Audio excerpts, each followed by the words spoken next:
Hello students, we are discussing a chapter called Microbes in Human Welfare. In this class, in previous class we studied the two concepts. One is how the microbes are useful in household products like curd, bread, dough, toddy, cheese, etc. In second concept, we studied how the microbes are useful in industrial products like antibiotics, chemicals, enzymes, alcoholic beverages, bioactive molecules, etc. In this class, we are going to study a next concept is how the microbes are useful in sewage water treatment process. So, the sewage water treatment process we done in sewage water treatment plant, commonly called as a STPS, sewage water treatment plant. First, we are going to know about what is meant by sewage. Sewage is defined as domestic waste containing large amount of waste organic matter including human fecal matter and microbes. It is defined as sewage. In other words, sewage is also defined as the wastewater released by houses, hotels, hospitals, schools, etc. is called sewage water.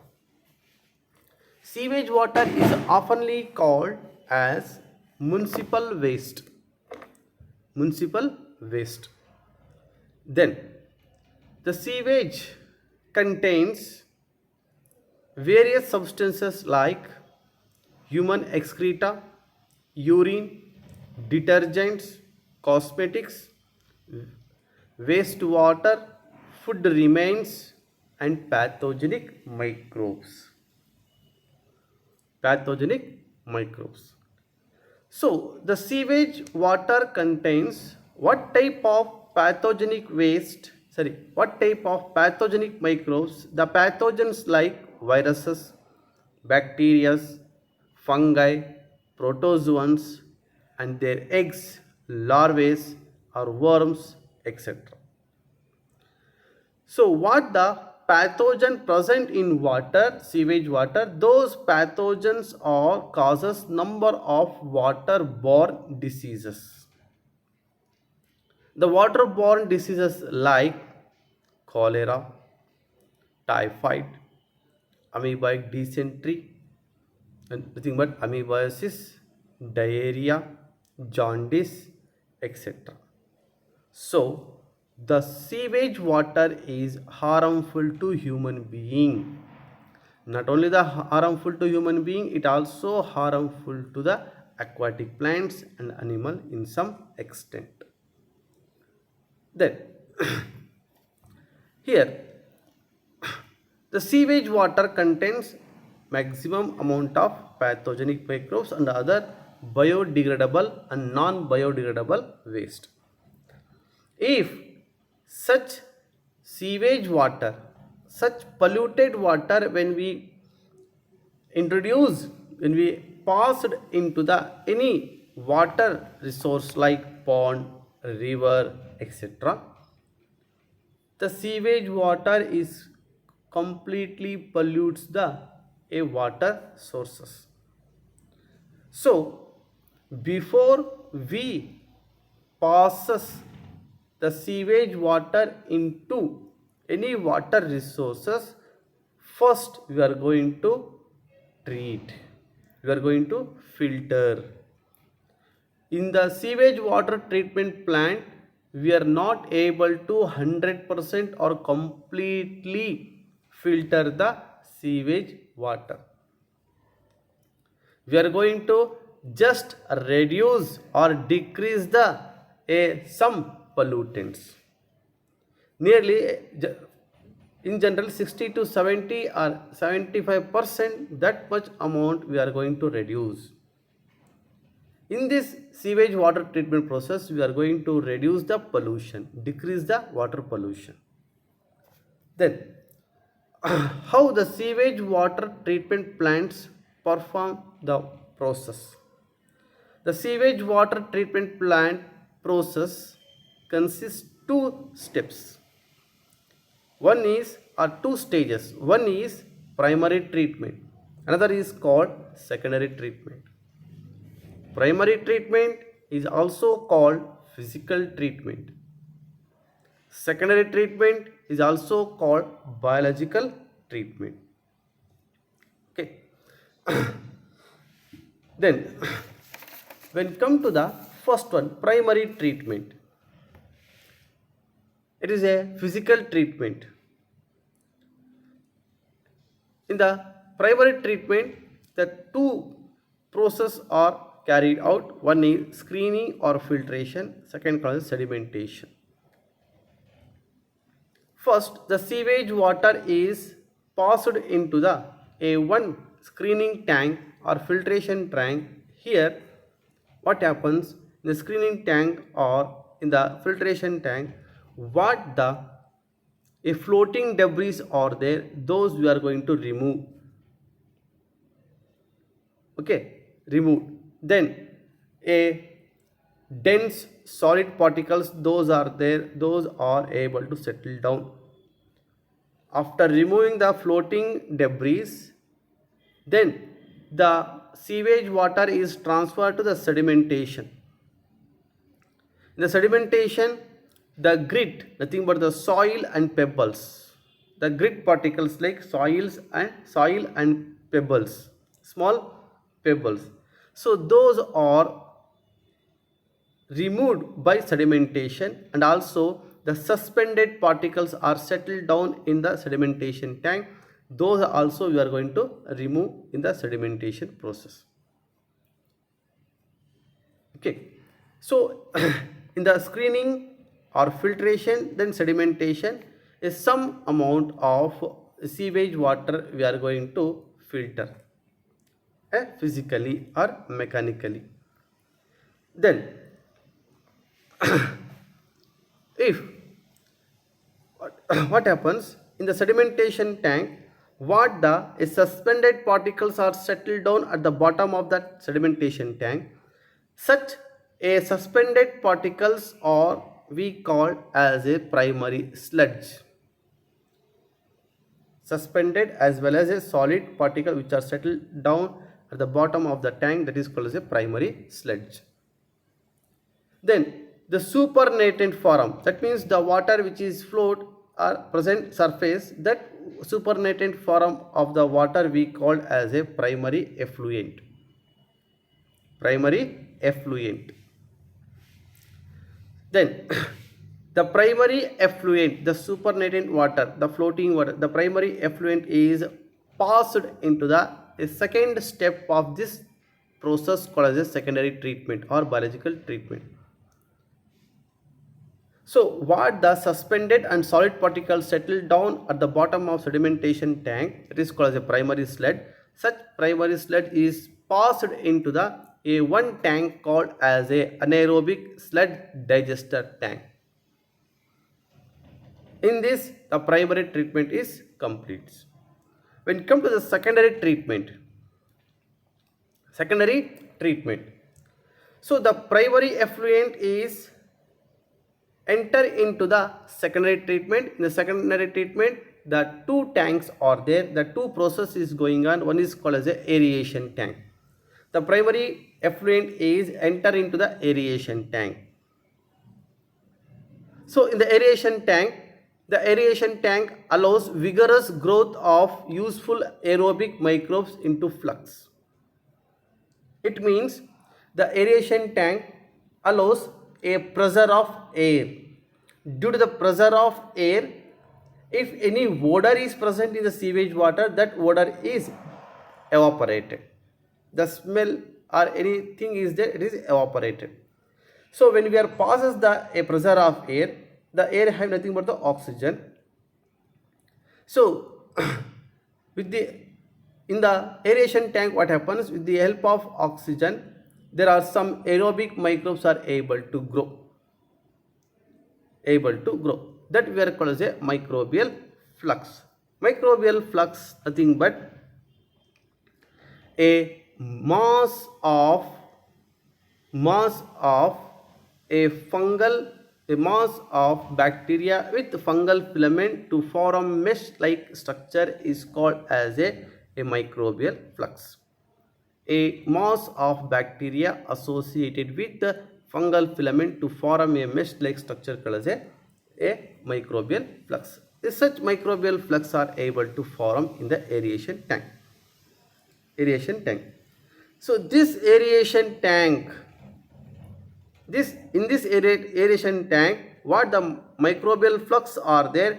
The microbial flux oxidize the major part of organic matter in the effluent. The major significance of the a microbial flux is nothing but to oxidize or break down the organic matter. The significant, apart from this one, the most significant factor of the microbial flux is it reduces the BOD, biological oxygen demand. Biological oxygen demand. The biological oxygen demand is defined as BOD is defined as the amount of oxygen required by microbes for the oxidation of organic matter in water is called biological oxygen demand. When the BOD value increases, it indicates water is highly polluted with organic matter.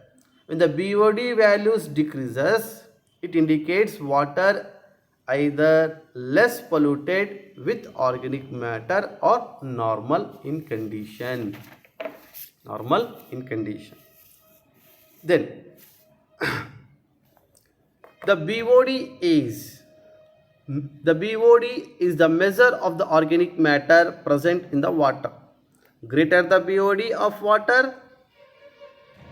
wastewater, the greater the BOD of wastewater, more it is polluted.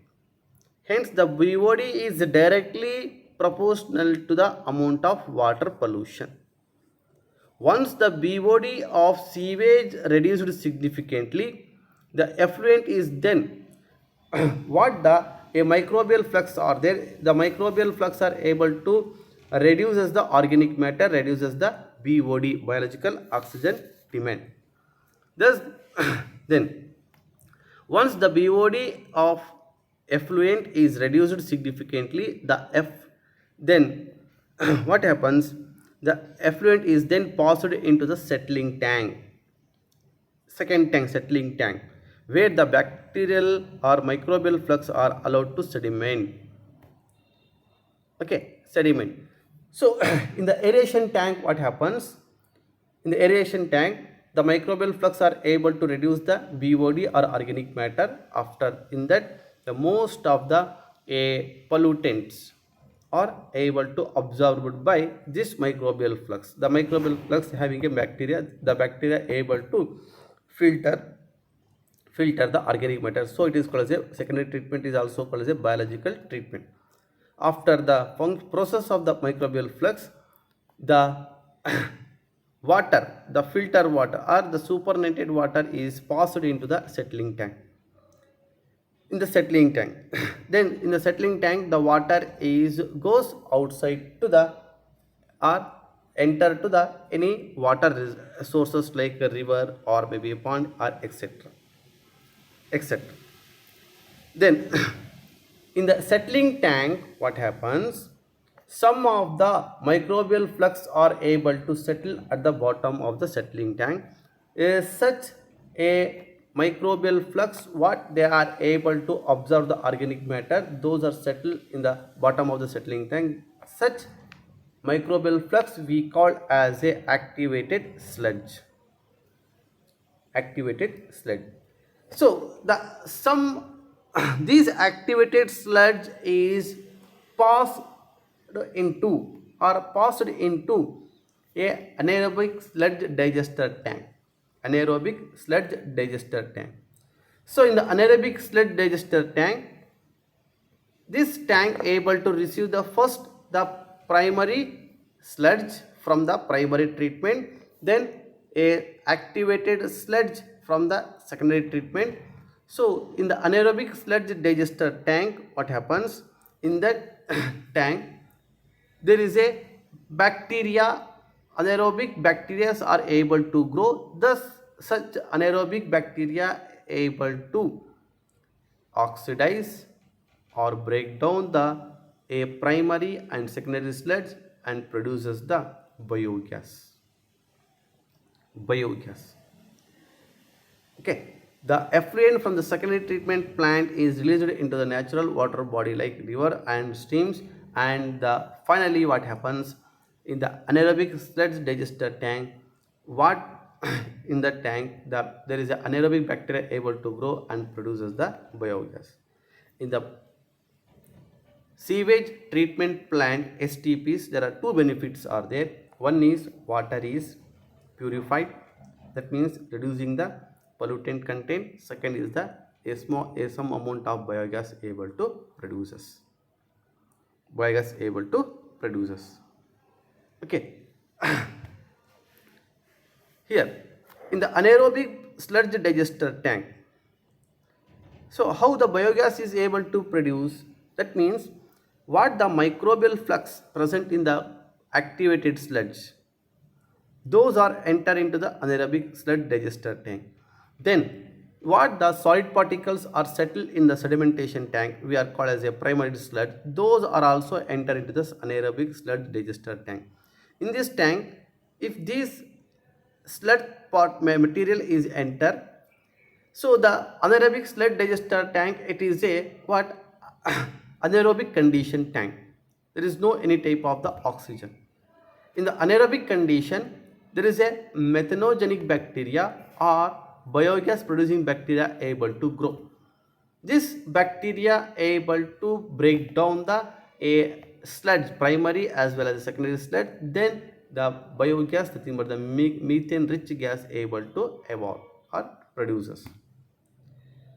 In this way, the primary and secondary treatment process, the sewage treatment plants are able to filter or reduce the sewage water content. Okay. Next, when we are move on to the next is the ministry of Environment and Forest has initiated Ganga Action Plan and Yamuna Action Plan to save the major rivers of our country from the pollution. So Ganga Action Plan, Yamuna Action Plan, these two plans are established by the Ministry of Environment and Forest. So this Ministry of Environment and Forest, the main purpose is, the main aim and objective is to save the major rivers of our country. So by this plan, Ganga Action Plan, Yamuna Action Plan, so in the river, near the river region, this Ministry of Environment and Forest established the STPs, sewage treatment plants. So before the sewage water directly enter into the any river, first the sewage water is enter into the sewage treatment plants. In that plant, the sewage content is reduced, the pollutants are reduced. Then what happens, the reduced sewage water is enter into the any Ganga or Yamuna rivers. So here in this plant we are going to decrease the some extent of the water pollution. In that we are going to save the some aquatic plants and animals. So this is about the sewage water treatment process. In this process, some of the microorganisms are very useful to reduce or filter the sewage water. Sewage water, it is a 5 marks topic. So the questions may appear like, why the secondary treatment of sewage water treatment process is called as a biological treatment? Because in the sewage, in the secondary treatment, the microbes like microbial flux, especially the bacteria association of fungal filaments, these are the living organisms, are able to filter, are able to reduce or oxidize what, nothing but the organic matter or biological oxygen demand. So the microbial flux are majorly reduces the sewage content, sewage chemicals, sewage water materials. So that we are called as it is a what, nothing but a biological a treatment. Okay. So this is about the sewage water treatment process. In the next class, we are going to study a how the microbes are useful in biogas production, as well as how the microbes are useful in biofertilizers and biopesticides. Biopesticides. Thank you.